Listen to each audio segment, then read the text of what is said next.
ఎప్పుడు కూడా మనందరం ఒకటి గుర్తుపెట్టుకోవాలి, ఉండే వాళ్ళందరం చాలా మంది బాధితులు. ఇంత మునుపు స్పీకర్ గారు ఆ వయసులో ఉంటే ఆయన రాజకీయ అనుభవం కూడా అపారం. 83 నుంచి రాజకీయాల్లో ఉన్నారు, 7 సార్లు ఎమ్మెల్యే అయ్యాడు. అలాంటి వ్యక్తి మీద అటెంప్ట్ రేప్ కేసు పెట్టారు.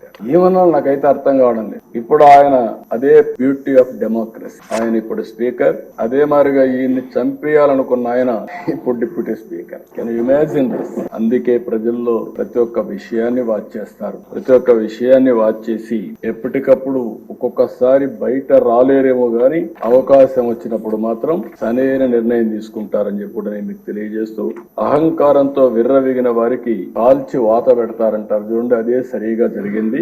ఆ రోజు మాట్లాడినప్పుడు వై నాట్ 175 అంటే వై నాట్ 175 కాదు, నీకు ఇచ్చేది 11 అని చెప్పి 11 సీట్లతో గెలిపించారు. ఇంకొక పక్క ఇదే సీట్లో నేను చూశాను, మీ ప్రతిపక్ష స్థానాన్ని తీసేస్తామని చెప్పి హోదా తీసేస్తామని మాట్లాడారు. ఇప్పుడు ప్రజలు ప్రతిపక్ష హోదా కూడా ఇవ్వని పరిస్థితికి వచ్చారు. ఇంకొక పక్కన మనం గుర్తుపెట్టుకోవాల్సింది, ఇవన్నీ కూడా అహంకారం.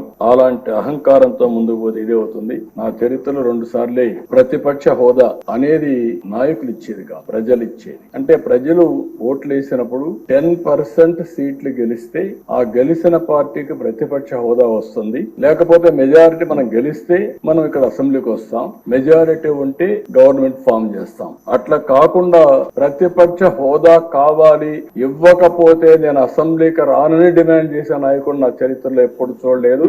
45 సంవత్సరాల స్వతంత్ర భారతదేశంలో ఎవరు అడుగుండరు. అంటే మనం గుర్తుపెట్టుకోవాల్సిన ఒక వ్యక్తి యొక్క వ్యక్తిత్వం, ఆలోచన విధానం, డిమాండ్ చేయడం, డిక్టేట్ చేయడం, శాసించడం, ఇవన్నీ కూడా ప్రజాస్వామ్యంలో ఎప్పుడు కూడా ఉండవు. అలాంటి జరిగే పరిస్థితి వచ్చింది. ఎప్పుడు కూడా ప్రజాస్వామ్యానికి మనం గౌరవించాల్సిన అవసరం ఉందని కూడా నేను మీకు తెలియజేస్తున్నా.